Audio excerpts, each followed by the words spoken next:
നമസ്കാരം, എല്ലാവർക്കും പുതിയ വീഡിയോയിലേക്ക് സ്വാഗതം. ഡിറ്റക്റ്റീവ് ഉജ്ജ്വലൻ ട്രെയിലർ കണ്ടപ്പം സാധാരണ വെള്ളിയാഴ്ച പടക്കമല്ല എന്നൊരു തോന്നൽ. കാര്യം ധ്യാൻ ശ്രീനിവാസന്റെ കുറേ കാലത്തിന് ശേഷം നമുക്ക് ഫുൾ ലെങ്തിലൊരു സിനിമ വരികയാണ്.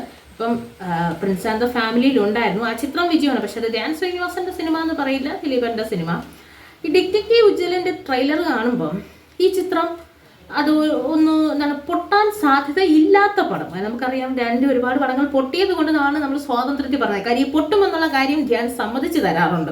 മറ്റുള്ള ആരെ പോലെയല്ല എൻ്റെ സിനിമ പൊട്ടും എന്നുള്ളത്, അല്ലെങ്കിൽ ഇത് സിനിമ ഓടാറില്ല എന്നുള്ള സത്യം തിരിച്ചറിഞ്ഞ് പറയുന്നത് കൊണ്ട് നമുക്ക് കുഴപ്പമില്ല. പക്ഷേ ഈ ഡിറ്റക്റ്റീവ് ഉജ്ജ്വലന്റെ ഈ ട്രെയിലർ കണ്ടപ്പം ഈ സിനിമ അങ്ങനെ നിന്നു പോകാൻ സാധ്യത ഉണ്ടെന്നില്ല. ചിത്രം തിയേറ്ററിൽ ഓടുമെന്നൊരു പ്രതീക്ഷ.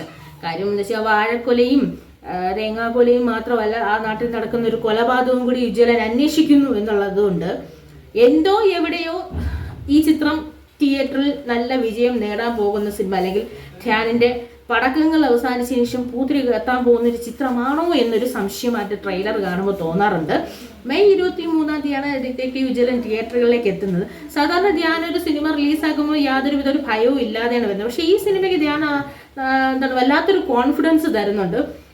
കണ്ടോളൂ, അല്ലെങ്കിൽ കാണാൻ മടിക്കണ്ട, അല്ലെങ്കിൽ സമയമെടുത്താലും കാണാൻ കഴിയും എന്നൊരു രീതിയിലാണ് ഈ ചിത്രത്തിന്റെ കുറിച്ച് സംസാരിക്കുന്നത്. അതായത് നമ്മൾ പറയും ധ്യാന്റെ സിനിമ ഒരു വെള്ളിയാഴ്ച ഒരു ഷോ മാത്രമല്ലേ ഓടുകയുള്ളൂ എന്ന് പറയുന്നിടത്ത് സമയമുണ്ട് കാണാനെന്ന് പറയുമ്പോൾ തന്നെ എന്തോ ഒരു സംശയം. പിന്നെ ഈ ട്രെയിലറും അത്യാവശ്യം നല്ലൊരു ട്രെയിലറാണ്. അപ്പം നമുക്ക് 23-ാം തീയതി മെയ് 23-ാം തീയതി തന്നെയാണ് ചിത്രം തിയേറ്ററിലേക്ക് എത്തുന്നത്. അപ്പം നമുക്ക് നോക്കാം ചിത്രം എന്താണ് പതിവ് കാഴ്ചകളിൽ നിന്ന് വ്യത്യസ്തമായി ധ്യാൻ 2.0 അതിൻ്റെ പുതിയ വേർഷൻ അങ്ങ് ഇറക്കുകയാണോ എന്നൊക്കെ നമുക്ക് കാണാൻ കഴിയും. എന്തായാലും ട്രെയിലർ എനിക്കിഷ്ടപ്പെട്ടു.